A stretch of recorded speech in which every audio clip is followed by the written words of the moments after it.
आज नया चैप्टर चालू करने जा रहे हैं क्लास 12 का लास्ट चैप्टर है। ये वाला बुक देख लीजिए सब लोग, स्टोरी ऑफ इंग्लिश है ना जी।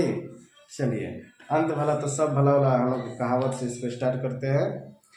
Chapter 11 story of the novel in English. कहानी हम लोग उपन्यास का अंग्रेजी भाषा में, अंग्रेजी साहित्य में उपन्यास का जो कहानी है यानी इसका कंसेप्ट पढ़ने जा रहे हैं कि नॉवेल कैसे हुआ। जैसे पिछले चैप्टर में, चैप्टर 10 में ड्रामा का कंसेप्ट हम लोग देखे। कितने प्रकार के ड्रामा मुख्यतः हम लोग देखे? इंग्लैंड ड्रामा, इंग्लैंड का जो ड्रामा था, अमेरिकन और इंडियन। अगर ड्रामा के टाइप, हाँ अफ्रीकन ड्रामा, ड्रामा के टाइप पे जाएंगे तो tragedy comedy, tragedy comedy, one act play, farce, melodrama and mask. यही था ना, 5 या 6 प्रकार के। उसके बाद ड्रामा का एलिमेंट्स पढ़े थे, ड्रामा का स्ट्रक्चर पढ़े थे, इसको रिविजन कर लीजिएगा। आज हम लोग पढ़ने जा रहे हैं पेज नंबर 46 चैप्टर 11, जो बिहार बोर्ड का रेगुलर स्टोरी ऑफ इंग्लिश जो 12 क्लास और 11th क्लास के लिए है, जिसमें से 6 चैप्टर जो पढ़ना है वो 12 क्लास में पढ़ना है। ठीक है, स्टार्ट करते हैं। पैराग्राफ नंबर 1 पेज नंबर 46 लिखा है कि we are found of telling others about the things we know and imagine. कह रहा है कि हम लोग को पसंदीदा चीज है, हम लोग चाहता है दूसरों से बातें कहने में हम लोग बहुत इच्छुक है। इंडियन लोग या कोई भी मानव जाति, ह्यूमन बीइंग का अपना एक नेचर है कि अगर कोई बात वो सोचता है या कहीं से सुन के आता है तो उसको शेयर करेगा, अकेले मन में रखता नहीं है। यदि सही में उसके अंदर ह्यूमैनिटी है तो कोई भी बातें अगर उसके माइंड में आती है या उसके हार्ट में आती है, कहीं से सुन कर आता है तो बोलता है। जैसे मान लो रैली है नेताजी का, हम गए हैं रैली में, दिन भर बैठे और शाम को आए तो घर के लोग पूछेंगे ही कि रैली में क्या भाषण दिया गया, सरकार के लोग क्या बोले, प्रतिनिधित्व जो आया था लीडर क्या बोला। उसी तरह हम लोग चाहता है उन वस्तुओं को, लिखा है कि things we know and imagine, जो चीज हम जानते हैं या परिकल्पना करते हैं उसको दूसरों के साथ शेयर करने में हम लोग फॉन्ड है, उसका चाहता है। आगे लिखा है कि इन सबों से परे, ऑफ ऑल द सेंसेस, इन सबों से, सेंस मतलब समझ, इन सभी समझों से परे एक चीज है, उसका नाम है साइट, विजन। विजन जो होता है फ्यूचर के लिए देखा जाता है। तो हमारा विजन कैसा होना चाहिए? मोस्ट परफेक्ट और डिलाइटफुल होना चाहिए। डिलाइटफुल का मतलब आनंदपूर्ण, आनंदपूर्ण का मतलब यही होता है कि हमारे अंदर सेटिस्फैक्शन होना चाहिए, संतुष्टि होनी चाहिए। ऐसे भी हमारा बहुत पुराना कहावत है, संतोषम परम सुखम, है ना, contentment. Satisfaction is the best contentment, best happiness. आगे दिया हुआ है कि जो ये साइट है मोस्ट परफेक्ट होनी चाहिए, डिलाइटफुल होनी चाहिए। और ये जितने भी विजन हम लोग देखते हैं कोई भी चीज के बारे में, किसी से संबंधित, वो विजन हमारे माइंड में ही क्या होता है? सेटअप होता है। और हमारा माइंड में बहुत प्रकार के वेराइटीज ऑफ आइडियाज आ सकते हैं, कन्वर्सेज विथ ऑब्जेक्ट्स आ सकते हैं। ऑब्जेक्ट मतलब वस्तुओं से रिलेटेड या लोगों से रिलेटेड बातचीत, कन्वर्स मतलब टॉकिंग। और इन सब चीजों में हमारा अपना पर्सनल व्यक्तिगत सेटिस्फेक्शन होना चाहिए, जिससे हमें उचित खुशी मिले या प्रॉपर एंजॉयमेंट क्या हो, प्राप्त हो, यानी कि सिंपल में तृप्ति मिले, सुकून मिले दिल को। आगे बढ़ते हैं, अब आते हैं मेन टॉपिक पर, नोवेल क्या है। तो नोवेल से पढ़ने से पहले एक लाइन दिया हुआ स्टेटमेंट पैराग्राफ नंबर 1 में कि the work of art is to entertain the imagination. कला का काम क्या है? परिकल्पना करना, यानी कि हमारे माइंड में जो भी विचार है, योजना है, जो हम सपना देखें, विजन हमारा कि फ्यूचर में क्या करना है, या जो हम सोचते हैं, थॉट्स है, या जो इमेजिन करके रखे हैं, अगर हम उसको रियलिटी में शेप दें, अगर उसको आकार दें, यानी सपना को साकार करें, विचार को उसको क्या बोलते हैं उसको, अगर रियलिटी में बदले, वास्तविकता में, वास्तविक चीजों में, तो इसी क्रिया को ही बोला गया है वर्क ऑफ आर्ट, कला का कार्य। कला का कार्य क्या है? परिकल्पना को यानी इमेजिनरी चीज को रियलिटी में बदल देना, बस यही है। Work of art is nothing but to change the imagination into reality. अब आता है कुछ डिफिनीशन दिया है, वन लाइनर कह सकते हैं कि आखिर नोवेल क्या है, व्हाट इज उपन्यास। नोवेल का शुद्ध हिंदी क्या होता है? जी हिंदी साहित्य में जाएंगे तो इसको उप आधा न या स उपन्यास कहते हैं। तो नोवेल का परिभाषा दिया है कि novel is a vital record. उपन्यास एक महत्वपूर्ण या अति आवश्यक डाटा है, एक रिकॉर्ड है। ऑफ व्हाट, किस चीज का? किस चीज का?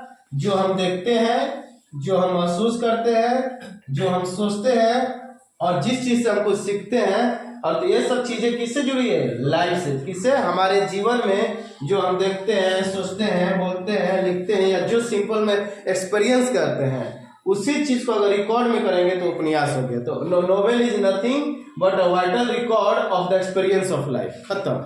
जीवन के अनुभव को अगर एक महत्वपूर्ण डाटा में, एक महत्वपूर्ण आंकड़ा में इसको संधारित किया जाए तो उसे ही हम उपन्यास कहते हैं। दूसरे शब्दों में कहेंगे कि novel is an expression of life, जीवन की अभिव्यक्ति है। उपन्यास क्या है? जीवन में हुई घटनाओं का या हमारे जीवन से संबंधित जितने भी एस्पेक्ट्स है, कल के वर्ड हम लोग पढ़े थे, एस्पेक्ट्स, पहलू हैं, जितने भी पहलू हैं, और दुख हो या सुख हो, ट्रेजेडी हो या कॉमेडी हो, हैप्पीनेस हो या सैडनेस हो, है ना जी, किसी का खुशी हो, किसी के मृत्यु का दुख हो, सारी चीजों को अगर एक साहित्य के रूप में, एक बुक के रूप में इसको पिरोएंगे, जीवन से संबंधित बातों को अभिव्यक्ति करेंगे, वही अभिव्यक्ति मतलब वर्क ऑफ आर्ट, कला को अगर उसको उस काम को दिखाएंगे, और क्या किसी माध्यम से, तो क्या माध्यम है? कोई भाषा, या तो हिंदी लैंग्वेज, इंग्लिश लैंग्वेज, या अन्य जितने भी कंट्रीज या लोकल लैंग्वेजेस हैं, एरिया लैंग्वेज है, क्षेत्रीय भाषा, अगर उसके मदद से जीवन से संबंधित अभिव्यक्ति को प्रस्तुत करते हैं लेखनी के रूप में, राइटिंग्स में, तो वही राइटिंग्स, लेखन का ही नाम है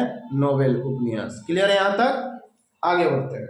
लिखा हुआ है novel is not newness but genuineness.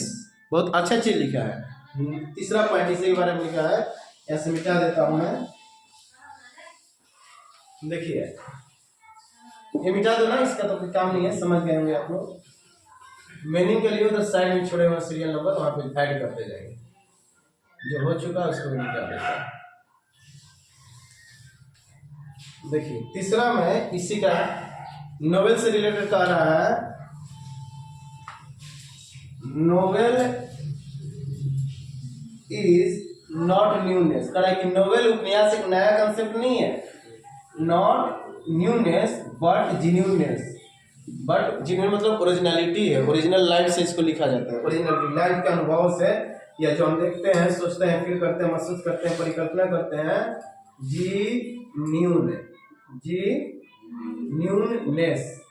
अरे समझ में? ओरिजिनल, तो दोनों अंदर समझ में आ गया। या नया विषय नहीं है, या नया कंसेप्ट नहीं है, बल्कि नया एक्चुअली में तो नया ही कंसेप्ट है ड्रामा के बाद में, लेकिन इससे ज्यादा, इसमें ज्यादा जेन्युइन चीज रहता है। जेन्युइन चीज रहता है यानी कहने का मतलब हमारे लाइफ से जुड़ी हुई चीजें रहती है। लाइफ में हम लोग क्या करते हैं? देखते हैं, लाइफ में फील करते हैं, लाइफ में थिंक करते हैं, या लाइफ में सीखते हैं कुछ जीवन से, यानी कि जीवन के एक्सपीरियंस से रिलेटेड है, इसलिए जेन्युइननेस इसका दिया गया है, ओरिजिनलिटी है। अरे समझ में? उपन्यास में आगे बढ़ते हैं। और novel grows directly out of life. Novel कैसे बढ़ता है? जीवन के ऊपर, आउट ऑफ लाइफ से लिया गया है। तो नोवेल ग्रोज, यहाँ पे जोड़ते रहेंगे, नोवेल ग्रोज, इसके वृद्धि होती है out of life. Out of life का मतलब जैसे जैसे समाज की सभ्यता बढ़ेगी, जैसे जैसे विकास होगा, वैसे नोवेल का भी तरीका चेंज होते जाएगा। जैसे पहले जमाने में जो होगा, तो पहले की कहानियों में जंगल और परी, इमेजिनरी ज्यादा होता होगा, लेकिन आज का अगर उपन्यास लिख रहे हैं तो उसमें टेक्नोलॉजी का भी प्रयोग के बारे में जिक्र होगा कि 5G आया था, क्या बदला होगा, या कैसे पहले नाटक ऐसा हुआ करते थे, अब स्टेज पे ऐसे मशीनीकरण के चलते ऐसे प्रस्तुत किया, को मतलब बहुत सारे परिवर्तन आ जाएंगे इवोल्यूशन के चलते। जैसे जैसे इवोल्यूशन हुआ है, जैसे जैसे डेवलपमेंट हुआ है हमारा लाइफ का जीने का तरीका, तो इसका आउट ऑफ लाइफ, जीवन के बाहर, जीवन के अंदर से लिया जाता है नोवेल को। इसका ग्रोथ, इसका डेवलपमेंट भी डिपेंड करता है जीवन पे। हर समझ में? सिंपल में इसका डेवलपमेंट ग्रोथ करेगा नोवेल के दुनिया या नोवेल वर्ल्ड, तो आउट ऑफ लाइफ है, इसी पर आधारित है, यानी पूर्ण रूप से नोवेल लाइफ पे ही आधारित है। क्लियर? आगे, और novel grows directly out of life, एकदम प्रत्यक्ष रूप से ये एकदम आधारित है जीवन पे ही।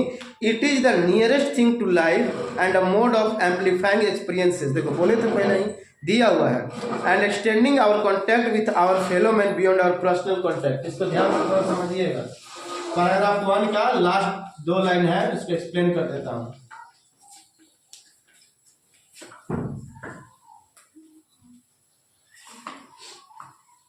देखिए क्या लिखा हुआ है, तोड़ तोड़ के पढ़ना है, सीखना है। It is the nearest thing to life. हम नोवेल का है, जब भी इट लग रहा है तो किसके लिए? नोवेल के लिए, इन से। तो नोवेल क्या है? पहला, it is the nearest thing to life, जीवन से समीप वाला चीज है, जीवन से जुड़ा हुआ है, nearest thing nearest thing to life, जीवन से जुड़ा हुआ नजदीक की बात है। दूसरा नोवेल क्या है, सुन लीजिए, अ मोड ऑफ एम्पलीफाइंग एक्सपीरियंस, एक प्रकार का माध्यम, एक मोड है जीवन के अनुभव को प्रयोग में लाना या एम्पलीफाइंग करना है। तो यहाँ पे मीनिंग जोड़ देते हैं, नया वर्ड है एम्पलीफाइंग, प्रयोग में लाना, एम्पलीफाइंग। उसको मैं लिखा देता हूँ यहाँ, पहले नोट्स बना दूं आप लोग को। नोवेल जो है nearest thing to life, a mode of amplifying experience, amplifying experience, experience. अब दूसरा ये एक्सटेंड करता है हमारे संपर्क को, एक्सटेंड विस्तार देता है, स्प्रेड करता है। एक्सटेंडिंग आवर, सब लिखते जाइए, एक्सटेंडिंग आवर कॉन्टैक्ट, हमारे संपर्क को, हमारे रिलेशन को एक ग्रोथ करता है with our fellow man beyond our personal contact. किसके साथ? विथ फेलो मैन, जो हमारे सहकर्मी है, हमारे साथ जो रहते हैं, यहाँ पे लिख देंगे बियॉन्ड, इससे बाहर, बियॉन्ड आवर पर्सनल कॉन्टैक्ट, हमारे व्यक्तिगत संबंध से ज्यादा आपसी संबंध बढ़ता है, कॉन्टैक्ट। ठीक है, इसको बना लीजिए तो समझा।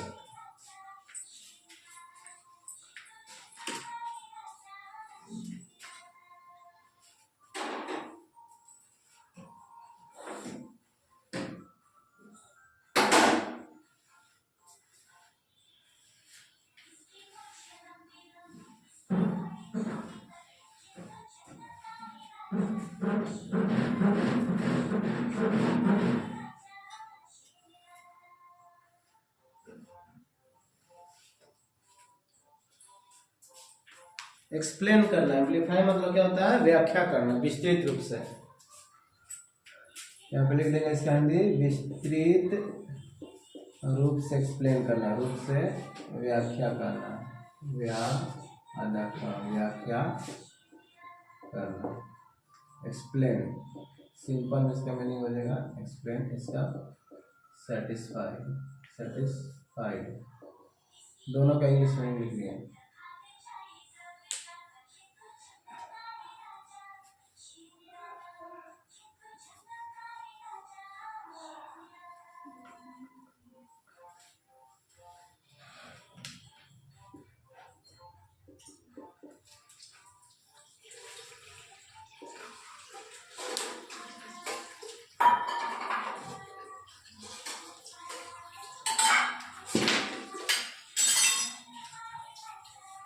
स्पीड बढ़ाइए आप लोग, टाइम ऐसे फील होता है। तो पहला पैराग्राफ के लास्ट 3 लाइन में यही लिखा हुआ है, ध्यान से समझिएगा। एम से क्या है? नोवेल। क्या है? नोवेल। नोवेल जो है हमारे जीवन का करीबी चीज है, जीवन से जुड़ा हुआ चीज, इसलिए वर्ड प्रयोग किया गया है, it is a nearest thing to life. दूसरा, इट इज अ मोड, एक चैलेंज, एक माध्यम है या एक तरीका है, एक मोड है, एक वे, एक रास्ता है जिसके तहत अपने जीवन के एक्सपीरियंस को, लाइफ एक्सपीरियंस को हम एक्सप्लेन कर सकते हैं या व्याख्या कर सकते हैं नोवेल के माध्यम से, या डिस्क्राइब कर सकते हैं, या इल्यूमिनेट कर सकते हैं। बहुत सारे वर्ड है अंग्रेजी में, जितना आपको याद रहेंगे। ठीक है, इल्यूमिनेट करना, डिस्क्राइब करना, एक्सप्लेन करना विस्तृत रूप से। ठीक है, और यह एक्सटेंड करता है, अपने विस्तृत, बढ़ाना, फैलाता है, स्प्रेड करता है हमारे संपर्क को, जो हमारा कॉन्टेक्ट है, किसके पर है? Beyond personal contact. Personal contact से भी हटकर हमारे समाज में जो हमारे साथ रहते हैं फेलो मैन अदर कंट्रीज के भी, इस नोवेल के माध्यम से वहाँ की संस्कृति, वहाँ की सभ्यता, वहाँ की कहानी या वहाँ के रहन सहन के बारे में या वहाँ के जीवन से जुड़े अनुभवों के बारे में हम लोग पढ़ सकते हैं। किसके मदद से? नोवेल की मदद से। सिंपल एक कंसेप्ट दे रहा है कि नोवेल से क्या प्रकाश किया जा सकता है। आते हैं पैराग्राफ नंबर 2, हम लोग पहुंच गए paragraph number 2, page number 46, paragraph number 2 clear है? चलिए आगे बढ़ते हैं, ध्यान से सुनिएगा। Do you remember the story told by your grand mother? क्या आप याद करते हैं या आपको याद है जो दादी माँ आपको कहानी सुनाई होगी, या नानी माँ, या गार्जियन लोग, या बड़े बुजुर्ग लोग? What were your feeling then? तब उस समय आपको कैसा लगता होगा?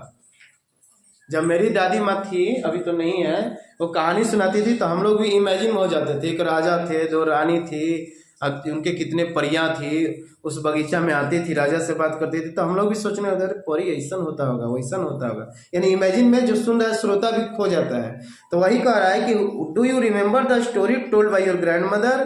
क्या आप दादी माँ के द्वारा कहानी सुनी है, वो आपको याद है? अगर याद है तो उस समय जब आपको दादी माँ या गार्जियन या अभिभावक आपको कहानी सुना रहे होंगे, मम्मी पापा, तो आपको कैसा महसूस होता है? What were you feelings then? तब आप कैसा महसूस करते हैं? Did you feel the thrill? क्या आपके अंदर उत्सुकता आती है? थ्रिल मतलब क्या होता है? उत्सुकता, उसके लिए उत्सुक होना, एनर्जीफुल, थ्रिल। ठीक है, क्या आपके अंदर थ्रिल आप होते हैं, उसके लिए जागरूक होते हैं? स्पेलिंग लिख लो, इसके मीनिंग थ्रिल का है, जानना जरूरी है, एक एक छोटा छोटा वर्ड पकड़ना है। थ्रिल मतलब रोमांचित होना। ठीक है, थ्रिल मीन्स क्या होता है?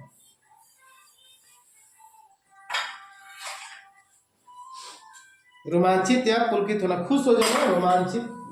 थ्रिल मतलब दिया हुआ है a sudden strong feeling of pleasure, एकाएक उत्पन्न हर्ष या उत्तेजना, वही बोले रोमांचित होना। सिंपल लिख देंगे रोमांचित, यानी कि कहानी सुनकर एकाएक आप खुश हो जाते हैं। इसका वर्ड दिया a certain strong feeling of pleasure और एक्साइटमेंट। इसको लिख देंगे एक्सप्लेनेशन में, अचानक कहानी वालों सुनेंगे तो अचानक हमारे माइंड में अ सडन स्ट्रॉन्ग फीलिंग आएगा, एक विचार आएगा हमारे अंदर भी, कैसा परी होती है, कैसे राजा होते होंगे, घोड़ा उनके कैसे होते होंगे। फीलिंग ऑफ प्लेजर, खुशी हमारे अंदर आती है, या वही उत्सुकता जो हम बोले हैं एक्साइटमेंट। इसका एक्सप्लेनेशन मैंने लिख दिया, एक्साइट, इसका मीनिंग सिंपल में उत्सुक होना या रोमांचित होना। तो वही पूछ रहा है कि did you feel the thrill? क्या आप खुश हो जाते थे उस कहानी को सुनकर, या आप उत्सुक हो जाते थे? In many ways we are still like the primitive man today.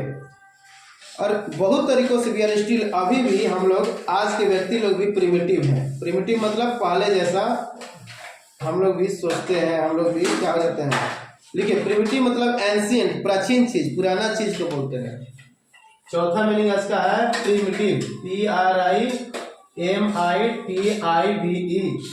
Primitive मतलब very simple and not develop. इसका मीनिंग होता है very simple and not develop. पहले का चीज क्या होता था? डेवलप नहीं होता था। इसका हिंदी अत्यंत साधारण या अविकसित, या वही आदिकालीन। प्रिमिटिव मतलब पूर्व का समय, प्राचीन, इसको बोलेंगे प्राचीन या आदिकालीन। पूर्व में उतना लोग आदिकालीन, प्रिमिटिव थिंग, यानी पहले का चीज को वेरी सिंपल रहता था, डेवलप नहीं होता था, पहले की सब रहता था ना जी, जब भाषा में अच्छे से जानते थे। तो वही लिखा है, सुन लो, इन मेनी वेज, बहुत तरीकों से, we are still like the primitive man today. आज के व्यक्ति भी प्राचीन के जैसा जिंदगी जीते हैं। आज के युग में भी मॉडर्न युग आ गया, 5G आ गया है, रोबोटिक युग आ गया है ना। हमारा जो सैटेलाइट है L1 पहुंच गया सूरज के पास, उसके ऑर्बिट में, लेकिन उसके बावजूद भी, इतना डेवलप होने के बावजूद भी, आज भी लोग प्राचीन वाले स्टाइल में जिया करते हैं, यार पुरानी सिंपल मेथड से जीते हैं, उतना डेवलप आज भी नहीं हुआ। इन मेनी वेज, बहुत तरीकों से, we are still like the primitive man today. प्राचीन आदमी के जैसा आज भी हम लोग क्या हैं। First we are attracted by the narrative. पहले हम लोग नैरेटिव से अट्रैक्ट हुए। नैरेटिव मतलब जो कहानी होता है, नैरेटिव, इससे क्या हुआ? आकर्षित हुए हम लोग, अट्रैक्टेड बाय नैरेटिव। नैरेटिव से हम क्या हुए? अट्रैक्ट होते हैं। आगे, later we appreciate the style and the significance. 3 चीज दे रहा है। पहला है तो ए नैरेटिव, दूसरा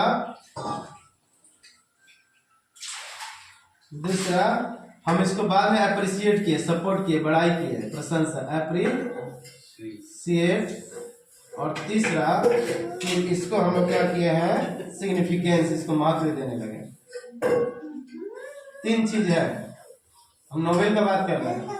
नॉवेल के जो भी उसमें नैरेटिव्स थे, कहानी थे, उससे हम लोग क्या हुए, पहले अट्रैक्ट हुए, उसके बाद उसका हम सपोर्ट करने लगे, अप्रिशिएट किए कि बहुत अच्छा काम है, इसको लोग पसंद करने लगे, जागरूकता आ गई, और लास्ट में फिर इसका सिग्निफिकेंस बन गया, यानी कि महत्व हम लोग देने लगे। 3 पॉइंट है, लिखिए।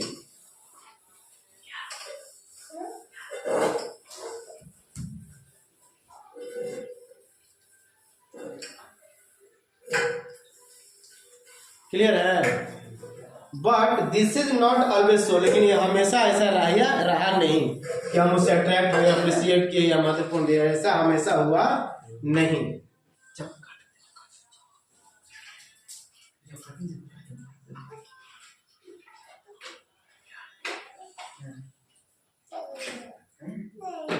क्या मोबाइल? अच्छा, मोबाइल के लिए है। हो गया जी। तो वही कह रहा है, सुन लीजिए ध्यान से, कि do you remember the story told by your grand mother? अपने दादी माँ के द्वारा सुनाई गई कहानी को आपको याद है? जब वो सुनाती थी तो आपको कैसा लगता था? क्या आप खुश महसूस करते थे, उत्सुकता महसूस करते थे, रोमांचित महसूस करते थे? आज भी इस आधुनिक युग में लोग प्राचीन या आदिकालीन तरीकों से जिंदगी जी रहे हैं। सबसे पहले क्या हुआ कि नैरेटिव से लोग अट्रैक्ट होते थे, फिर उसको अप्रिशिएट किया, और फिर इसका महत्व हम लोग जानने लगे, सिग्निफिकेंस जानने लगे, importance. But this is not always so, लेकिन ये हमेशा ऐसा रहा नहीं, इतिहास बताती है। व्हेन यू ग्रो अप, जब आप बड़े हो जाएंगे, एंड रीड नॉवेल्स, जब उपन्यास पढ़ेंगे, you will get what you want and what you need. जब आप नॉवेल पढ़ लेंगे तो 2 कंसेप्ट चीज आ जाएगी समझ में, कि व्हाट यू वांट और व्हाट यू नीड। तो आपको वांट किसे कहते हैं, नीड किसे कहते हैं, और डिजायर किसे कहते हैं, और विल किसे कहते हैं, है ना जी? बहुत सारा कंसेप्ट है। वांट, नीड, डिजायर, विल, सबका मतलब वही होता है, चाहना, चाहना, जरूरत, इच्छा, इच्छा, लेकिन चारों का अलग जगह प्रयोग होता है, अलग कंसेप्ट है। तो वही कह रहा है कि जब आप बड़े हो जाएंगे तो आप उससे जानेंगे what you want and what you need. तो अगर हम लोग नॉवेल पढ़ेंगे, बड़े हो जाएंगे, तो एक कंसेप्ट बड़ा बढ़िया दे रहा है, इसको मैं बता देता हूँ इधर।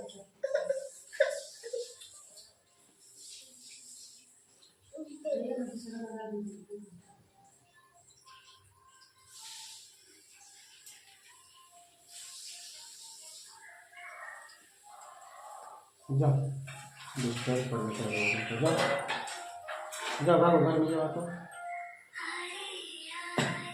घर में जाओ।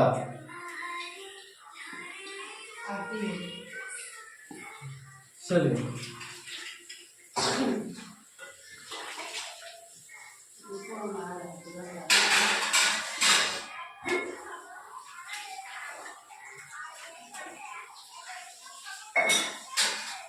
तो कह रहे, हम लोग देखे थे कि कह रहा है कि नैरेटिव जो शुरू में अट्रैक्टेड किया, हम उसको सपोर्ट किया, अप्रिशिएट किया, सिग्निफिकेंस उसका हम लोग जानने लगे, लेकिन ये ऐसा हमेशा रहा नहीं। बाद में कह रहा है कि जब आप बड़े हो जाएंगे और उपन्यास को पढ़ेंगे तो you will get what you want, you will get what you want, जो आप चाहते हैं वो प्राप्त करिएगा, what you want and what you need, and what you, क्या आपको जरूरत है और क्या आप चाहते हैं, इसमें डिफरेंस समझ में आने लगेगा। जब हम नॉवेल को पढ़ेंगे, जब थोड़ा विकसित हो जाएंगे, तब आगे, यानी कि 2 चीज में हम लोग अंतर समझ जाएंगे कि वांट किसे कहते हैं और नीड किसे कहते हैं। जैसे हमको नीड है कि हमको क्या चाहिए, बाइक चाहिए या बाईसाइकिल चाहिए, साइकिल खरीदना है, ये हमारा नीड है, कि वांट है। जैसे हमको मान लो मोटरसाइकिल, या सिंपल एग्जांपल लेते हैं, हमको जाना है मान लो परीक्षा देने, एग्जाम पढ़ रहा है ना जी, तो हमको क्या जरूरत है, हमारा नीड क्या है, नीड है कि हमको साधन चाहिए, साधन, जाने का साधन, यही ना। और वांट का है, चाह क्या है कि अगर मेरा अपना कार होता, अपना बाइक होता, तो हम एग्जाम देने चले जाते हैं। लेकिन जरूरत क्या है, हमको साधन चाहिए, एग्जाम देने जाना है तो हम बस से भी जा सकते हैं, ट्रेन से भी जा सकते हैं, लेकिन पर्सनली जो चीज़ है वो हमारा एक सपना है कि हमारा भी अपना कार होता, बाइक होता, तो हम भी खुद से चला कर क्या जाते एग्जाम देने जाते। तो दोनों मतलब समझ आ गया। जरूरत में और चाह में क्या होता है? चाह मतलब कोई मन से चाह रहे कि काश ऐसा होता, और जरूरतें मतलब जो अभी वर्तमान में रियलिटी हमको चाहिए एकदम तत्काल। तो अभी हमको तत्काल क्या चाहिए? साधन चाहिए ना, तो साधन हो गया नीड, कार और बाइक क्या हो गया? हमारा मन का इच्छा हो गया। तो वांट और नीड में अंतर समझ आ गया।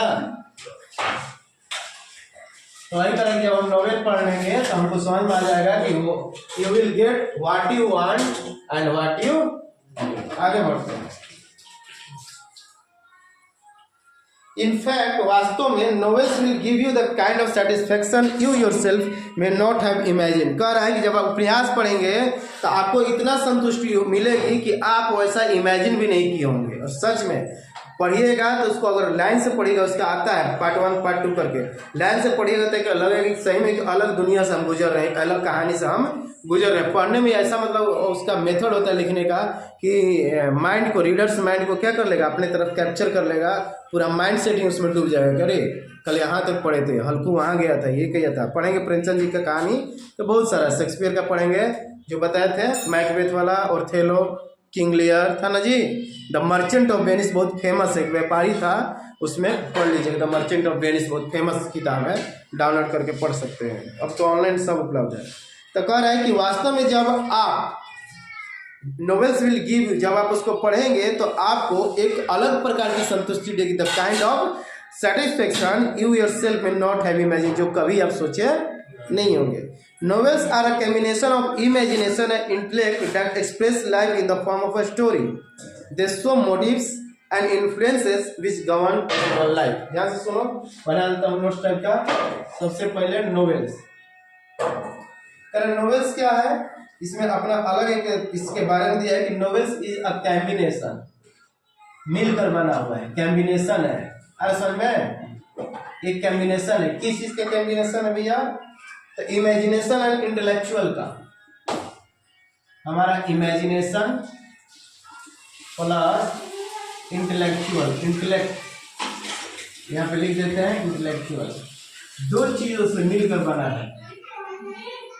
तो novel is the combination of imagination and intellectual, और ये दोनों से नॉवेल क्या करता है? एक्सप्रेस करता है, एक अभिव्यक्ति, हम तोड़ तोड़ के समझा दे रहे हैं। अभिव्यक्ति एक्सप्रेशन करता है किस चीजों का? Express life in the form of a story, life को एक्सप्रेस करता है किस रूप में? कहानी के रूप में। Life in the form of a story, form of a story, ठीक है।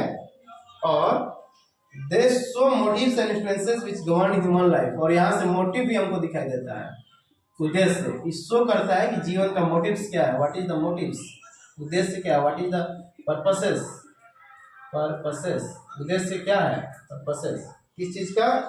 जो जीवन से जुड़ा हुआ हो, ये गवर्न करता है किस चीज में? गवर्न यानी आधारित है हमारे मानव जीवन पे, ह्यूमन लाइफ। लिख लो उसके चलते, चलो लिखो ये तो समझा देता है।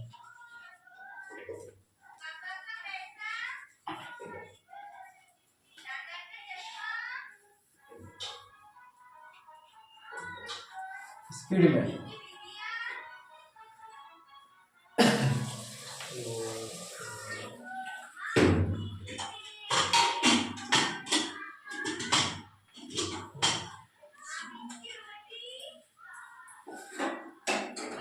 तो सेकंड पैराग्राफ खत्म, और पता भी नहीं चला तो क्या करेंगे? एकदम स्पीड में लिख रहे, डॉक्टर बन गए क्या आज? देख के लिखो।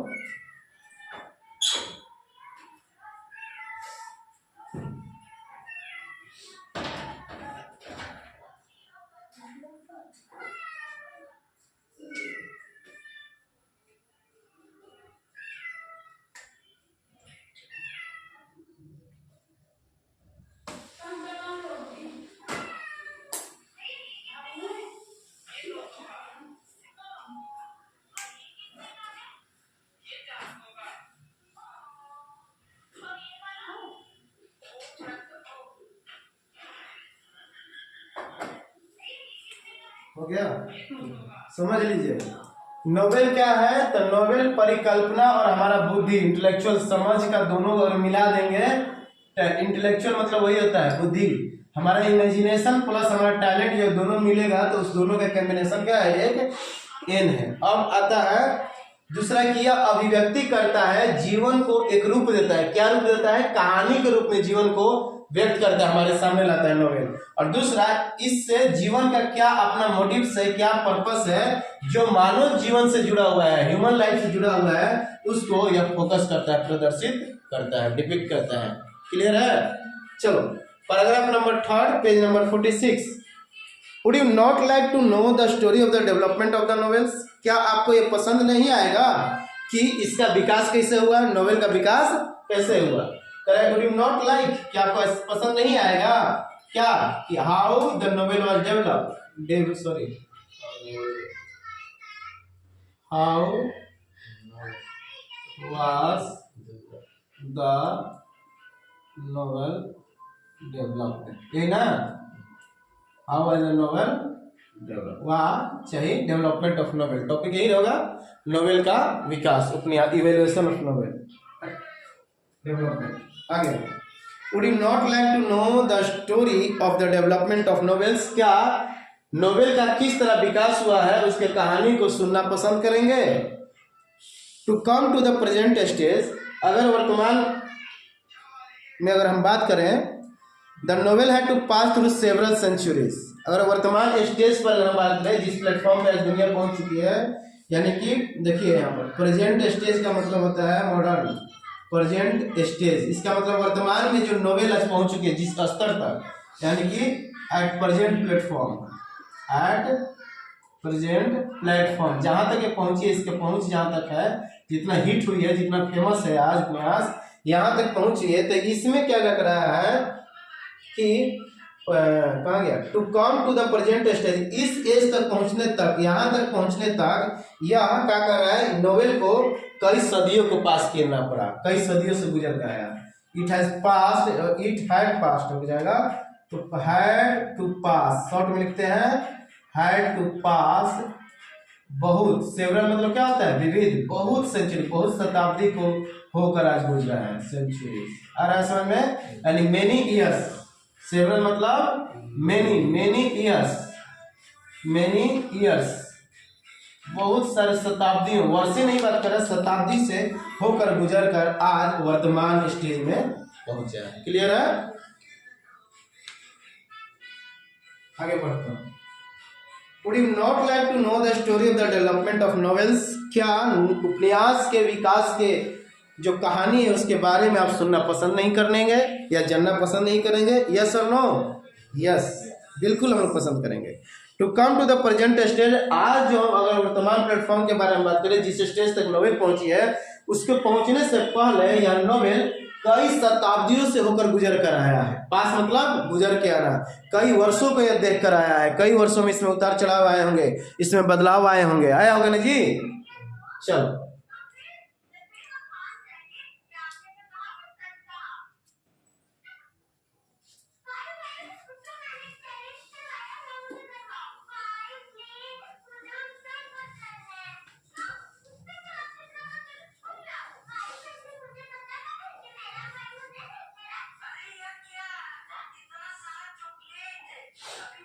क्लियर है।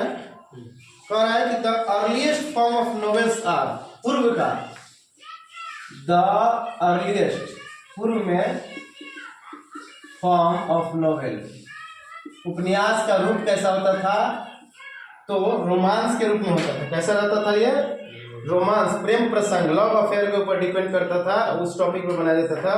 द ग्रीक रोमांसेस किस रूप में होता था, ग्रीक रोमांसेस, रोमांस मतलब लव अफेयर या प्रेम प्रसंग पर आधारित ये सब नॉवेल्स होते थे पहले, पूर्व में ग्रीक।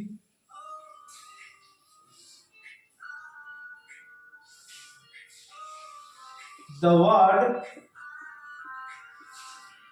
नोवेल इंक्लूड्स, जो शब्द है नोवेल शब्द है, ये क्या अपने आप में समाहित किया है, प्रोज फिक्शन, ये कहानी जैसा रहता है। क्या रहता है? Pros fiction. कहानी में कैसे प्रोज रहते हैं? सेंटेंस। उसी तरह इसमें पैराग्राफ सेंटेंस का प्रयोग किया जाता है, प्रोज फिक्शन कहा जाता है। नोवेल के जो शब्द होते हैं, the word novel includes prose fiction. ठीक है। It may be divided into stories and romances. और प्रोज फिक्शन को दो भागों में बांटेंगे। एक हो गया स्टोरीज और दूसरा हो गया रोमांसेस। क्या हो जाएंगे? रोमांसेस। खत्म। पैराग्राफ नंबर 3 खत्म। The word novel includes prose fiction. Pros fiction को दो भागों में बांटा गया है, कहानी के रूप में या रोमांसिक कहानियों के रूप में, रोमांसिस के रूप में। Now let me tell you, here the word novel includes all prose fiction. It may be divided into stories and romances. इनको दो भागों में बांटा जा सकता है। क्लियर है यहाँ तक?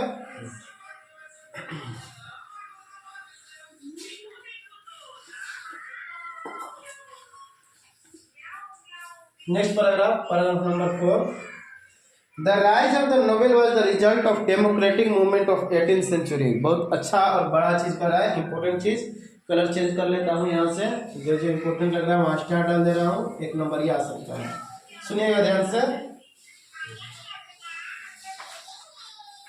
18वीं शताब्दी में, 18th सेंचुरी, 18वीं शताब्दी में लोकतांत्रिक आंदोलन हुए थे, लोकतंत्र रिपब्लिक बनाने के लिए अपने कंट्रीज को। ठीक है। डेमोक्रेटिक, उसको बोलेंगे द डेमोक्रेटिक मूवमेंट्स, मतलब आंदोलन। मूवमेंट्स मतलब आंदोलन।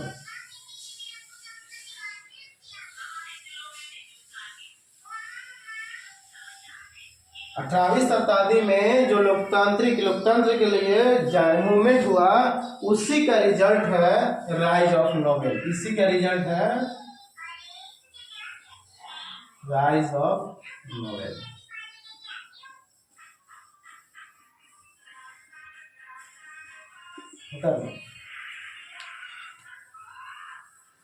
The rise of the novel was the result of the democratic movement of 18वीं शताब्दी, 18th century।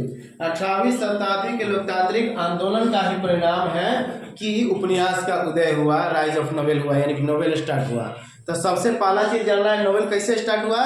जब मूवमेंट आए, लोकतांत्रिक मूवमेंट होने लगे, तो उसी का परिणाम है कि नोवेल का उदय हुआ या नोवेल का उजागर हुआ। क्लियर है? आगे बढ़ते हैं। The greatest achievement of this age was the actual beginning of novel। और इस एज में, 18वीं शताब्दी का बात कर रहे हैं, 18वीं शताब्दी के एज में द ग्रेटेस्ट, सबसे बड़ा उपलब्धि क्या हुई? द ग्रेटेस्ट मतलब बड़ा, महान। The greatest achievement, CHIEVE, achieve plus ment, उपलब्धि। सबसे बड़ा उपलब्धि क्या हुई कि उसी समय, इसी काल में, 18वीं शताब्दी में बिगिनिंग ऑफ नोवेल हो गया, यानी कि नोवेल लिखना शुरुआत हो गया। The actual beginning of novel start हुआ। द एक्चुअल बिगिनिंग, यानी कि नोवेल लिखना क्या हो गया? शुरुआत हो गया, बिगिनिंग ऑफ नोवेल। ये सबसे बड़ी उपलब्धि है। एक नंबर यह कहेंगे कि कौन सा सेंचुरी में सबसे बिगिनिंग ऑफ नोवेल स्टार्ट हुआ, राइज ऑफ नोवेल हुआ? 18वीं शताब्दी में। सबसे बड़ी उपलब्धि क्या है उस शताब्दी का? यही the actual beginning of novel ही बड़ी उपलब्धि है उस शताब्दी का, 18वीं शताब्दी में। आगे, बट बिफोर दैट, लेकिन उसके पहले, परंतु उसके पहले, देयर वर सम राइटर्स, कुछ महान लेखक थे, who had given elementary form to the novel. कह रहा है कि 18वीं शताब्दी के पहले, ध्यान से सुन लो, बट बिफोर दैट, इससे 18वीं शताब्दी के पहले, बिफोर 18वीं शताब्दी या 18वीं century, before there are some writers, कुछ लेखक थे जो, सम राइटर्स, नोवेल लिखने वाला राइटर्स। जब भी बात कर रहे हैं, अब ड्रामा राइटर्स नहीं जानना है, राइटर्स किस चीज का राइटर? नोवेल के चैप्टर बात कर रहे हैं।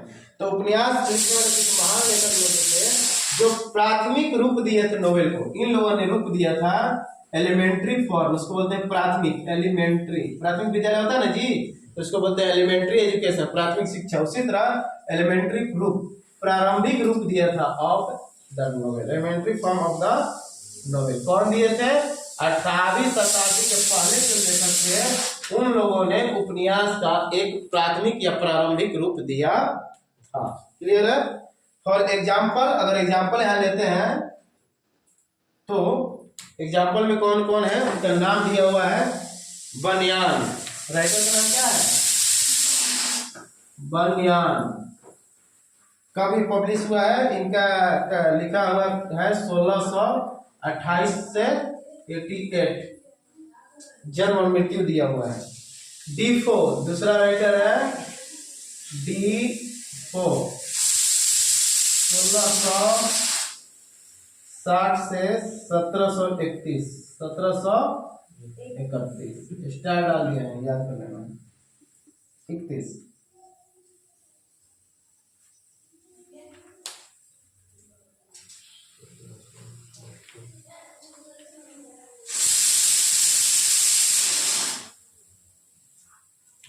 और इन लोग को फायदा क्या हुआ कि पब्लिक रुचि लेने लगी इन लोग की किताब से। पब्लिक इंटरेस्ट को क्या करने लगा, ये लोग इसमें इंटरेस्ट लेने लगे इन फिक्शन। और यही दो आने से बाद, यही दोनों के लेखन के बाद पब्लिक लोग में इंटरेस्ट आया कि वो लोग कहानियां सुनने पसंद करने लगे, और यही इन लोग के लिए एक लाभदायक बात थी। एडवांटेजेस क्या था, लिख लो। इन लोग के लिए यही एक लाभदायक बात थी कि पब्लिक इंटरेस्ट जग गई और लोग इंटरेस्ट लेने लगे फिक्शन में, कहानियों में। The only one advantage that the public of that age, that means 18th century peoples, are taking interest in fiction.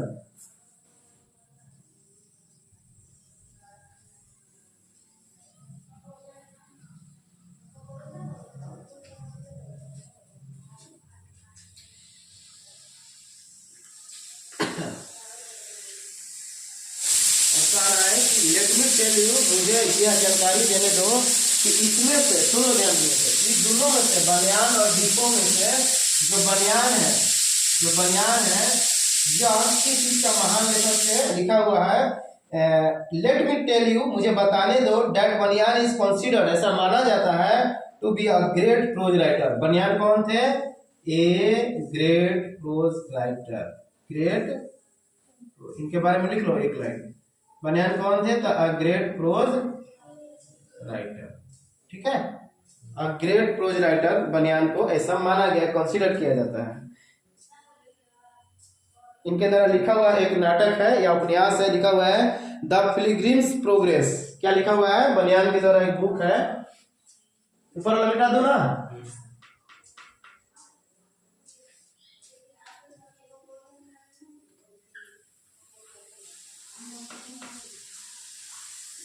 सुनिए, इस बुक का नाम दिया है द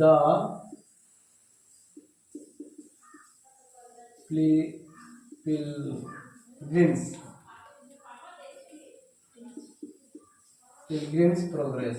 ठीक है, ये भी उपन्यास है, प्रोग्रेस नाम है उसका। The Pilgrim's progress began as an allegory, but in course of time Bunyan began to consider the pioneer of modern novel. इनको क्या कहा जाता है? मार्गदर्शक, आधुनिक उपन्यास का मार्गदर्शक। DVI लिख देते हैं, वेरी वेरी इंपोर्टेंट। एंड एक नंबरिया ऑब्जेक्टिव क्वेश्चन है, objective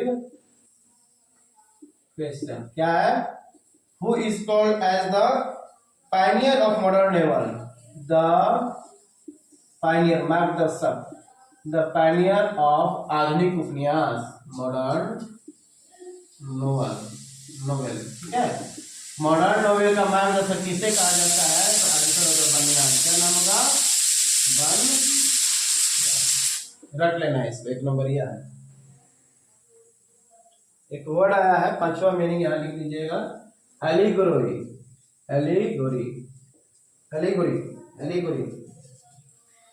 The Pilgrim's Progress began as allegory, but in course of time, लेकिन समय के साथ बनियान को एक आधुनिक उपन्यास का मार्गदर्शक माने जाने लगा।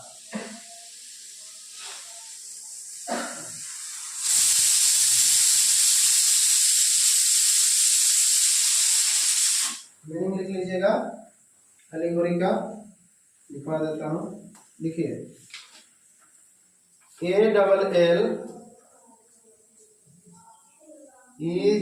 ALLEGORY, एलिगोरी, एल्गरी, एल्गरी या एलिगोरी। एल्गरी प्रतीक कथा या प्रतीक चित्र, प्रतीक कथा, प्रतीक कथा, प्रतीक कथा या प्रतीक चित्र, प्रतीक चित्र, ठीक है। एलिगोरी सिंपल बोलेंगे रूपक, यानी पहला रूप था इसलिए इसको बोल देंगे रूपक। और कोई वर्ड है जो छूट गया है? कौन सा बोलिए? एलिमेंट्री एक वर्ड था, एलिमेंट्री मतलब प्राथमिक, पहले ही बताया आपको। एलिमेंट्री बताया ना, प्राथमिक विद्यालय एलिमेंट्री शिक्षा है। इसको हिंदी लिख लीजिए ऐसे नॉलेज के लिए। फिक्शन मतलब वही स्टोरीज लिखा जाता है, देखिए FICTION fiction.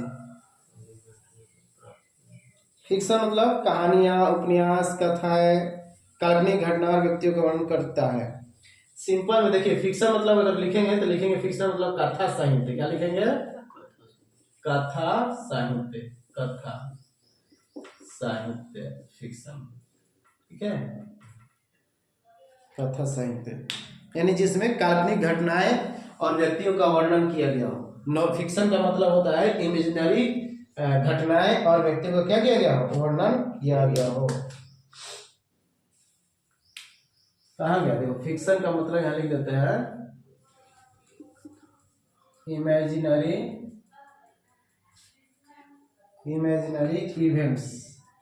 Events and people.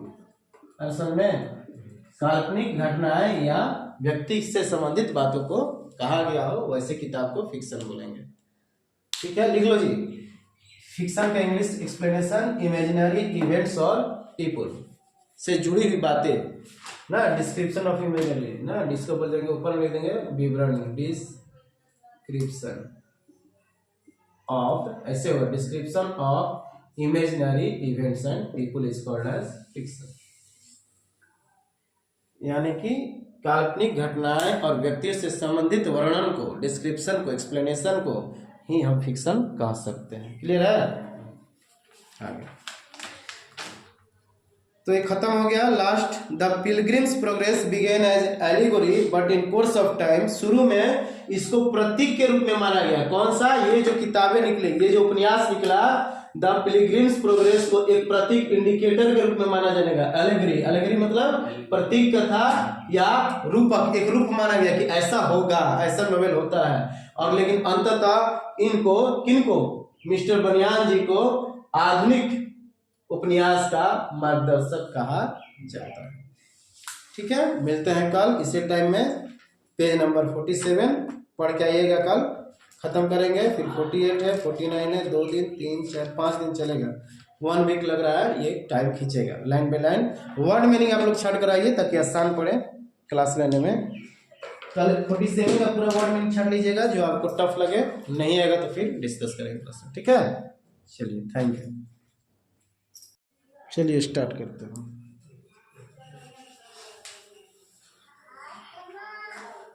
Page number कितना पर? 47। चैप्टर पढ़ रहे हैं story of the novel in English. चलिए, पैराग्राफ नंबर 1 लिखा हुआ है, you must have heard of the life and adventures of Robinson Crusoe, है ना, या क्रूसोई। एक नाटक, एक नोवेल है, नोवेल का नाम है life and adventures of Robinson Crusoe या क्रूसोई, जो भी पढ़ना है देख लीजिएगा उच्चारण। क्लियर है? तो यह एक पुस्तक का नाम है, एक उपन्यास का नाम है, जिसका लेखक कौन है? डैनियल डीफो, जिनका जन्म 1660 में और मृत्यु 1731 में उनका दिया गया है। तो डैनियल डीफो जो थे, क्या थे? इसका एक लेखक थे, यानी उपन्यासकार थे, नोवेलिस्ट। तो नोवेल लिखने वालों को क्या बोलेंगे? नोवेलिस्ट बोलेंगे। राइटर यानी कहने का मतलब है उपन्यासकार थे, नोवेलिस्ट। इनके द्वारा रचित जो पुस्तक है उस पुस्तक का नाम है life and adventures of Robinson Crusoe या क्रूसो। सिंपल में क्लियर आ रहा है ना। चलिए आगे। उसके बाद इस जो पुस्तिका है या ये जो उपन्यास है इसमें क्या विवरण किया गया है, वर्णन किया गया है अनुभव का। एक व्यक्ति है उसका नाम है अलेक्जेंडर सेल्क्रिक। क्या नाम है? अलेक्जेंडर सेल्क्रिक, जो टापू पर जाकर, आइलैंड, आइलैंड का मतलब क्या होता है? चारों तरफ से पानी और बीच में एक लैंड हो, तो वैसे टापू पर जाकर अकेला में उन्होंने 5 वर्ष का जिंदगी बिताया है। Spend 5 years in solitude island. और उसी का एक्सपीरियंस इस किताब में दिखाया गया है कि life and adventures of Robinson Crusoe. ठीक है, तो पहला खत्म। पैराग्राफ 1 में यही लिखा हुआ था, मैं पढ़कर रीड आउट कर लेता हूँ, सुनिए। You must have heard of the life and adventures of Robinson Crusoe. कर रहा है कि आप इस पुस्तक या उपन्यास के बारे में सुने होंगे, life and adventures of Robinson Crusoe. Do you know, क्या आप जानते हैं the name of the writer, कि लेखक कौन है या लेखक का नाम क्या है? हाँ, he is Daniel Defoe. He is Daniel Defoe. Defoe पढ़ेंगे, फो मतलब दुश्मन होता है। फ्रेंड एंड फो चैप्टर पढ़े हैं, सीबीएसई में था ये वाला स्टोरी। फ्रेंड एंड फो, फायर दोस्त भी है और दुश्मन भी है, सीबीएसई बुक में है कहानी। फ्रेंड एंड फो, पानी हुआ, आग हुआ, ये सब क्या है? हमारे लिए मित्र भी है और खतरनाक भी है। जब फ्लड आ जाएगा तो हमारा दुश्मन हो गया। अब पानी जब एक गिलास पी रहे हैं तो हमारे लिए फायदेमंद है, दोस्त। पोएम, ठीक है, उसी में है फ्रेंड एंड फो। तो इसका राइटर कौन है? Daniel Defoe. In this novel he describes the experiences of Alexander Selkirk who spent 5 years in solitude island. इस उपन्यास में अलेक्जेंडर सेल्क्रिक का अनुभव को जिक्र किया गया है, जो 5 साल बिताया है। अलेक्जेंडर सेल्क्रिक का अनुभव को जो 5 साल कहाँ बिताया? टापू पर बिताया। टापू मतलब आइलैंड ना, चारों तरफ से पानी और बीच में भूमि की एक भाग हो, उसको आइलैंड बोलते हैं। लक्षद्वीप, महाद्वीप, ये सब है ना जी, वही। तो ये समझ में आ गया। चलिए पैराग्राफ नंबर 2 बोर्ड पे लिखे हुए हैं, ध्यान से देखिएगा। यहाँ लिखा हुआ है पैराग्राफ नंबर 2 में, नोवेल कब जेन्युइन फॉर्म में आया, ये अपना जो रूप था इसका ओरिजिनलिटी लिखा है कि नोवेल का जेन्युइन फॉर्म ये दोनों के साथ है। 2 राइटर का नाम है, Richardson and fielding. Fielding cricket का फील्डिंग नहीं, नाम है। क्या है? नाम है। रिचर्डसन का जन्म 1689 में और मृत्यु 1761। उसी तरह इनका भी दिया हुआ है लाइफ का 1707 1754। तो ये दोनों ने नोवेल को एक जेन्युइन फॉर्म दिया है, एक ओरिजिनलिटी रूप दिया है। कौन? दोनों के साथ है, लिखा हुआ है, मैं पढ़ देता हूं। The novel in its genuine form came with Richardson 1689 to 1761 and fielding 1707 to 1754। लेकिन ये दोनों में से एक व्यक्ति जो है रिचर्डसन जी हैं, इनको the father of modern novel कहा जाता है, आधुनिक उपन्यास के पिता। इसके पहले को और पढ़े थे, वो कौन था? The Pioneer of modern novel, मार्गदर्शक, कल पढ़ाए थे ना। कौन था वो?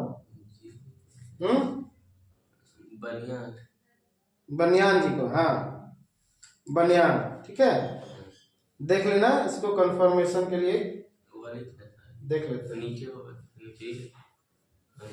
मिला बनियान का, ठीक है। तो पायनियर ऑफ मॉडर्न नोवेल को बनियान कहा जाता है, यानी मार्गदर्शक, और पिता यानी जनक, पिता मतलब जनक। The father of modern novel को क्या कहेंगे? रिचर्डसन है।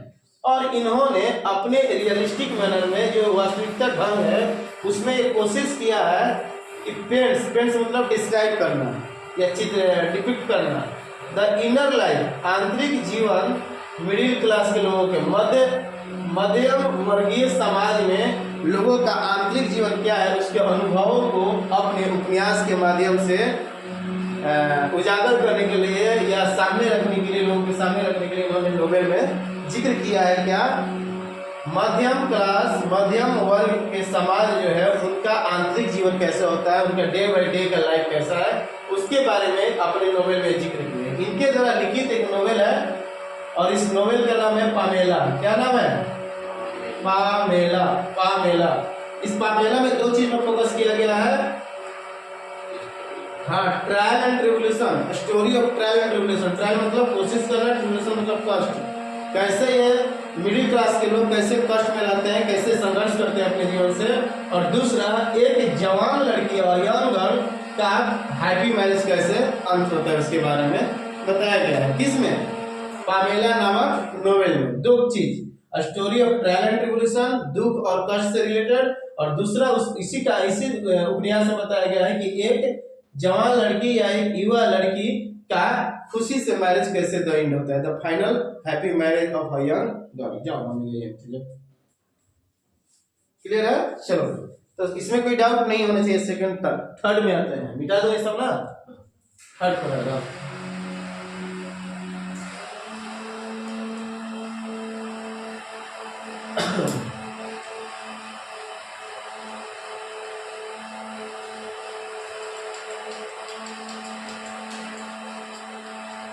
चलिए फोकस करते हैं। ठीक है कि have you heard of Tom Jones? एक और राइटर है, क्या कहता है कि आप टॉम जोन्स के बारे में पढ़े हैं? तीसरा व्यक्ति, दो के बारे में पढ़ लिए हैं, पहला डैनियल डीफो और दूसरा तीसरा था Richardson and fielding. Richardson and fielding ये चौथा व्यक्ति है, आज के क्लास का चौथा व्यक्ति, फोर्थ पर्सन। यहाँ लिख देता हूँ, क्लियर आए क्लास में। लिखा हुआ है have you heard of Tom Jones? क्या आप टॉम जोन्स के बारे में सुनी है या उनके बारे में कुछ पढ़े हैं? Tom Jones the novelist is Henry Fielding. Tom Jones क्या है? व्यक्ति नहीं है, टॉम जोन्स एक नोवेल है, एक नोवेल है, और इसका लेखक जो है नोवेलिस्ट है, उसका नाम दिया हुआ है उपन्यासकार यानी राइटर जो है हेनरी फील्डिंग। ऊपर में जो व्यक्ति था उसी का पूरा नाम है हेनरी फील्डिंग। ऊपर में जो व्यक्ति आया था ना रिचर्डसन के साथ में, वही फील्डिंग की बात कर रहे हो। तो इनका लिखित जो नोवेल है, उपन्यास है, वो है टॉम जोन्स। क्या नाम है? Tom Jones. ठीक, आगे। He firmly established the novel as an independent form। वहां था जेन्युइन फॉर्म में आया था रिचर्डसन और फील्डिंग के साथ, लेकिन यह एक अपने ऊपर निर्भर, आत्मनिर्भर वाला इसका स्टेटस डाल दिया। तो यहाँ पे लिख देंगे, इसका मुख्य है कि established the novel as an independent form।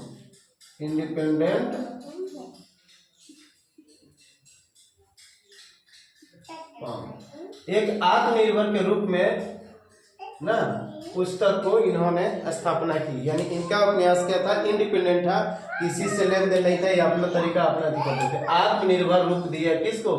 Novel को। किसको दिया? नोवेल को। जबकि ये दोनों जब हेनरी और प्लस रिचर्डसन आए थे तो वहां पर दिया गया था नोवेल का जेन्युइन फॉर्म, ओरिजिनलिटी रूप, और यहाँ पर आत्मनिर्भर यानी सेल्फ डिपेंड रूप था, किसी से लेना देना नहीं था, अपना शायद तरीका हो लिखने का, अपना मेथड हो। तो ये क्लियर आ गया समझ में?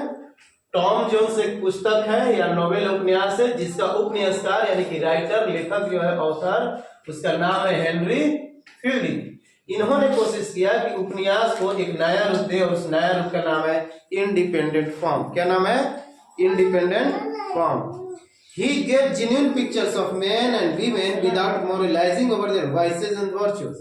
इस अपने पुस्तकों में, नोवेल में, इस नोवेल में इन्होंने कोशिश किया पिक्चराइज करने का, चित्रण करने का, किसको? मेन एंड वोमेन, महिला और पुरुष, विदाउट मोरलाइजिंग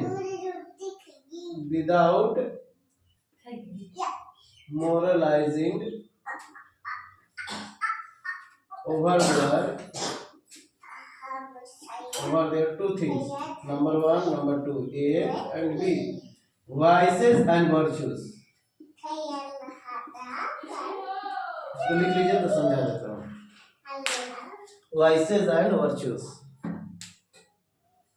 इनके नोवेल में एक अलग खास गुण है कि समाज में जो महिला पुरुष रहते थे उनके मोरलाइजेशन में, जो जीने का तरीका है, मोरल नैतिकता में, बिना कुछ बदले ज्यों करते हैं उसमें दिखाया गया है। जैसे वाइसेज में उसके अवगुण, वर्चुअल मतलब गुण, तो उसके गुण अवगुण को ओरिजिनलिटी में, ये नहीं कि जैसे जो मूवी आया है रीस्टार्ट वाला, पता नहीं क्या नाम है उसका, मैं भूल जाता हूँ, डायलॉग हमको याद है रीस्टार्ट, तो उसमें बढ़ा चढ़ाकर कहानी दिखाया गया है ताकि पब्लिक अट्रैक्ट हो, मूवी देखे, अच्छा इनकम है, इन बॉक्स ऑफिस में चले मूवी, है ना, लाइफ में दिखाया गया, भले ही रियल स्टोरी है लेकिन बढ़ा चढ़ा कर। लेकिन इसके नोवेल में टॉम, सॉरी क्या नाम है, हेनरी फील्डिंग का जो ये नोवेल है टॉम जोन्स है, इसमें रियलिटी को दिखाया गया, वही लिखा है कि without moralising over their vices and virtuous, के गुण अवगुणों के हद से ज्यादा नहीं, जो रियलिटी है गुण अवगुण, वाइसेज मतलब अवगुण और वर्चुअस मतलब गुण, यानी खराब बुराइयां और अच्छाइयां दोनों को बिना चेंज किए, उसके मोरलाइजेशन में बिना चेंज किए, विदाउट एनी चेंजिंग, ज्यों करते हो इस नोवेल में दिखाया गया है।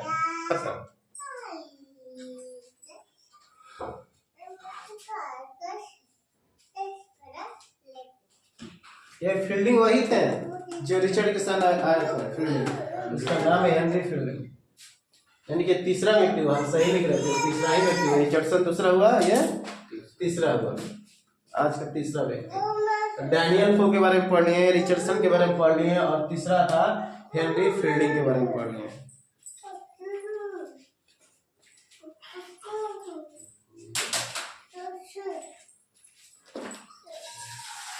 चलिए नेक्स्ट चलते हैं।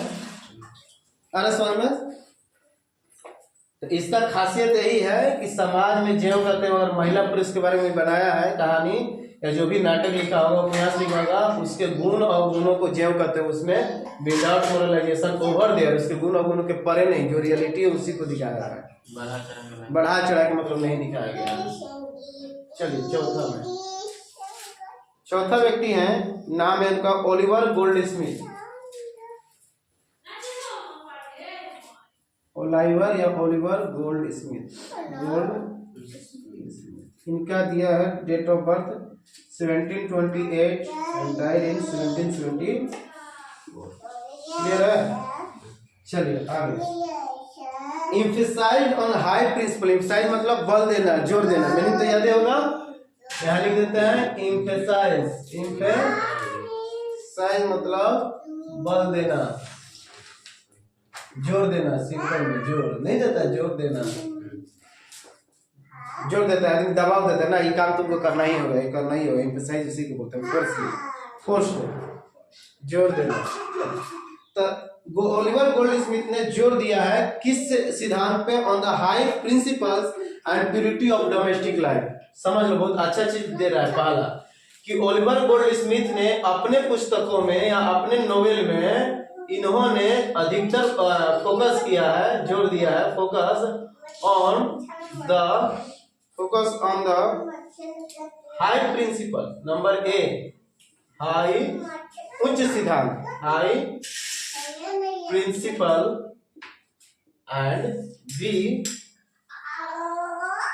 प्यूरिटी, शुद्धता ऑफ बोथ डोमेस्टिक लाइफ, घरेलू जीवन के जो शुद्धता और उच्च सिद्धांत है उसको इन्होंने अपने पुस्तकों में डिस्क्राइब किया है या बतलाया है, या ज्यादा फोकस इसी मुद्दा पे किया है कि घरेलू जीवन एक आम व्यक्ति का कैसे होता है।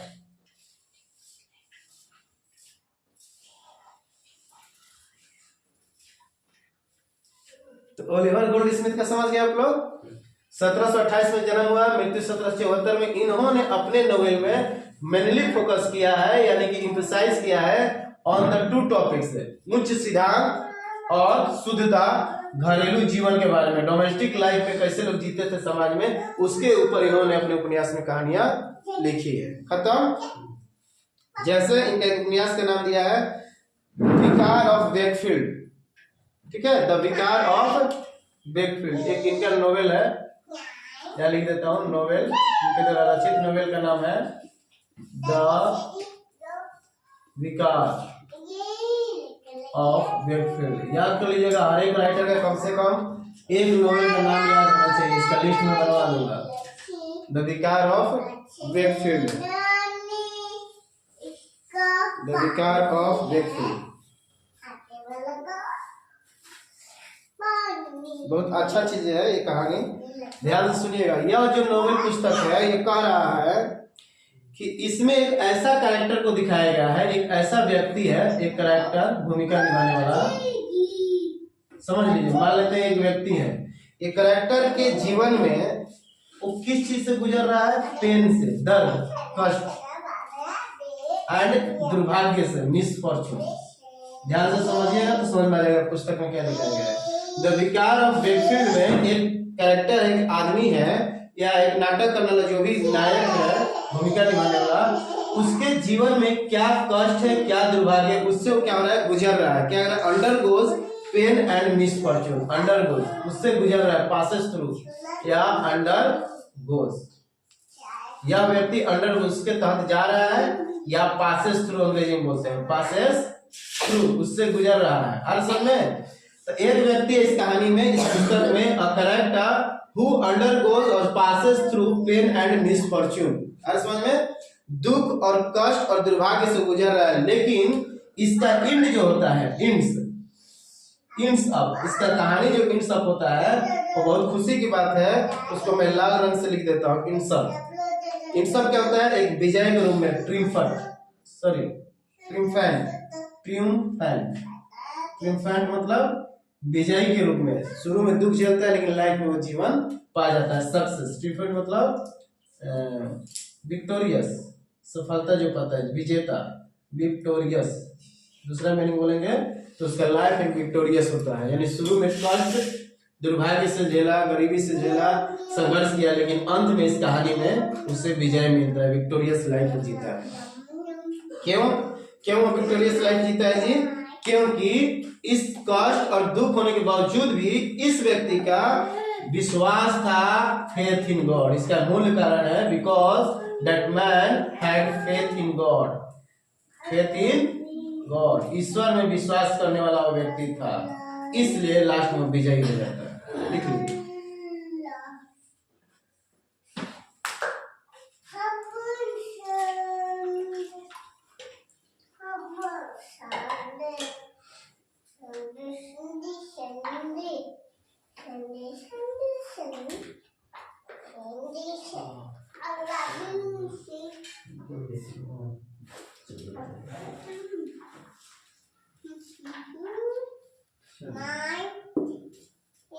फिर से एक बार रिवीजन कराते हैं, ध्यान से सुनिए। चौथा व्यक्ति का नाम है ओलिवर गोल्ड स्मिथ। क्या नाम है इनका? Oliver gold Smith. इनका जन्म कब हुआ था? क्या पढ़ेगी संगीता? इसका नाम है ओलिवर गोल्ड स्मिथ। जन्म 1728, मृत्यु 1774। और इनका जो उपन्यास है, खासकर उस उपन्यास में दो चीजों पर ध्यान दिया जाता था कि घरेलू जीवन, डोमेस्टिक लाइफ का मतलब क्या होता है? घरेलू जीवन के उच्च सिद्धांत क्या है, क्या संस्कार है, क्या परंपरा उस घर में है, कैसे लोग रहते हैं, ट्रेडिशन क्या है, और शुद्धता, प्यूरिटी ऑफ डोमेस्टिक लाइफ या रूरल लाइफ, ग्रामीण जीवन का शुद्धता क्या है, उसके बारे में ज्यादा या इम्फेसाइज करते थे, यानी फोकस ऑन करते थे दो टॉपिक पे, प्रिंसिपल पर और प्यूरिटी पे। ठीक है, यही मूल चीज है, principle and purity of domestic life. Clear? इसके आगे बढ़ते हैं कि इनके द्वारा रचित एक पुस्तक है, उपन्यास है, जिसका नाम है द विकार ऑफ वेकफील्ड। द विकार ऑफ वेकफील्ड। इस कहानी में या इस उपन्यास में एक व्यक्ति है, कैरेक्टर मतलब भूमिका निभाने वाला एक कैरेक्टर है, जो उस कहानी में कष्ट और दुर्भाग्य से, संघर्ष से क्या कर रहा है, जी रहा है समझ में। लेकिन अंततः उस कहानी में देखा गया कि उसकी जीत होती है, वह विक्टोरियस सिद्ध होता है। क्यों?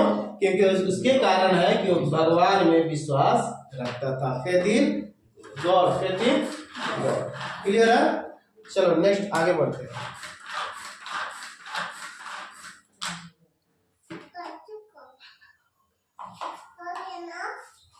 ठीक है, कुछ नोट टाइप में दिया है, इसको लिख लेंगे हम लोग। नोट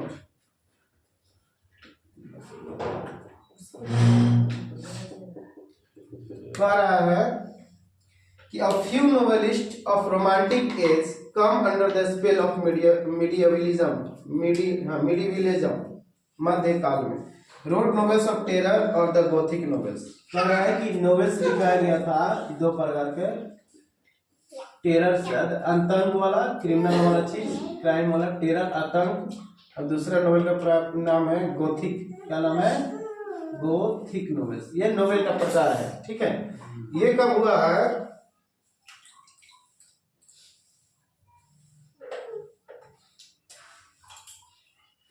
मिडिवलिज्म, मध्यकाल में। जाओ, the spell of medievalism, the spell of medial, मध्यकालीन, मध्यकाल में, मिडिवलिज्म, मिडिवलिज्म मध्यकाल में हुआ। और ये किस काल में था? इसको बोलते हैं रोमांटिक एज, रोमांटिक एज के कुछ novelist, few novelist, few novelist के द्वारा ये चीजें लिखी गई। चित्र को देखिए, पहले उतार लीजिए तो समझाते हैं।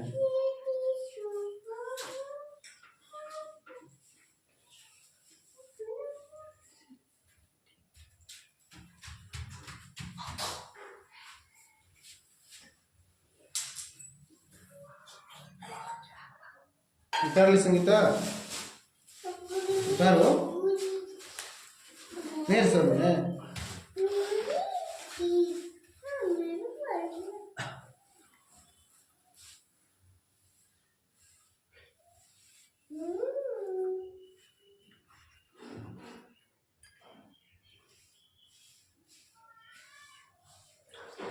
ठीक, नोट में क्या लिखा गया है कि नोवेल्स जो था किस काल का? मध्यकाल का, मिडिवियल टाइम, मिडिवियलिज्म, मिडिवियलिज्म मतलब मध्यकालीन जब चालू हुआ उस समय जो पुस्तकें आती थी वो दो टॉपिक पर आता था। टेरर मतलब आतंक, और गोथिक मतलब क्या होता है नहीं पता, देख लिया जाएगा, तो इसको नोट कर लीजिएगा, याद दिलाइएगा।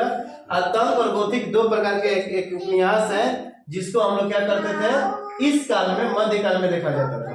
कुछ ऐसे महान नोवेलिस्ट थे किस एज में? रोमांटिक एज, इसका नाम ही दिया गया है रोमांटिक एज, ठीक है।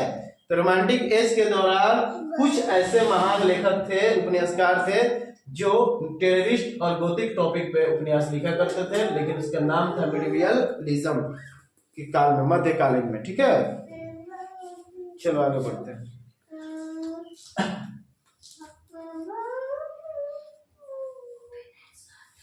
लिखो तो उसका लिखा ही देते हैं, तो उसका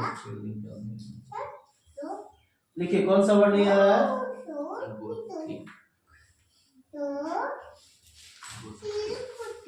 गोथिक, गोथिक,